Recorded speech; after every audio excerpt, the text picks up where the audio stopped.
Okay, so, you sent over some interesting thoughts about navigating work, like how to be good at your job and not cause any problems. And specifically around that first law from Laws of Power, never outshine the master. So I figured today we could dig into that a little bit, see what it's really about, and hopefully give you some takeaways you can, actually use. Yeah, it's kind of a provocative thought, right? This idea that sometimes, like maybe you shouldn't show all your cards. And the source material, it digs into those power dynamics. It really wants us to think, beyond just being good at stuff, but like how those above us see our competence, how that plays out. Yeah, for sure. It's not saying to like dumb yourself down or anything. It's more about being, well, I guess, smart about how you come across to your boss, a teacher, anyone higher up, really. And the big idea, I think, is to avoid making them feel, I don't know, less than or like the law says, outshined. Exactly. It's like, think about playing a game with a friend, right? If you're always winning, never letting them get a point, they're going to stop wanting to play. So the source is saying, if you think about that at work, if you're always, I don't know, overshadowing your boss, Mm. even by accident, it might not go so well for you. Makes sense.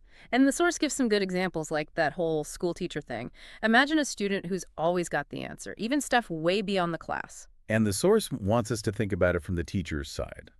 At first, maybe they're impressed, but after a while, it could feel like their own knowledge is, well, kind of being challenged. Yeah. Makes you wonder, does that teacher start, I don't know, ignoring that student, not giving them as much attention? Interesting. And then there's that other example, the one with the new employee.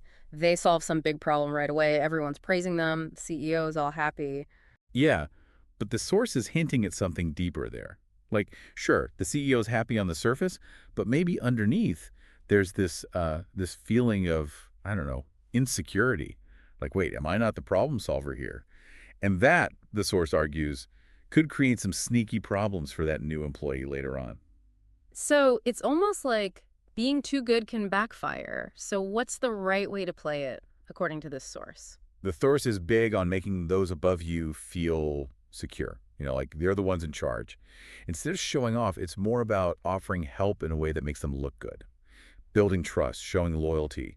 That's what matters more than like instant success. So for you, thinking about how this applies to your situation, what's the big takeaway here? I think it's about respecting the hierarchy, showing deference to those in charge. That's really key, according to the Right. source. And I guess being good at your job is great, but if you're always trying to be the star or making others feel small, it can create problems. The source is saying work together, help those above you succeed. Yeah, like don't step on toes to get ahead.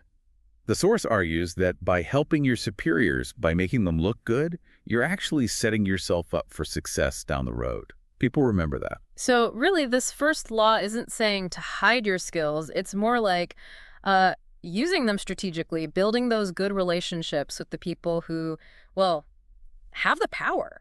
It's about being clever, I guess. Yeah, it's like a dance. You got to be competent, sure, but you got to be aware of how you're coming across too. So here's something to think about as you go about your day. Have you seen this play out? Maybe at work, maybe somewhere else.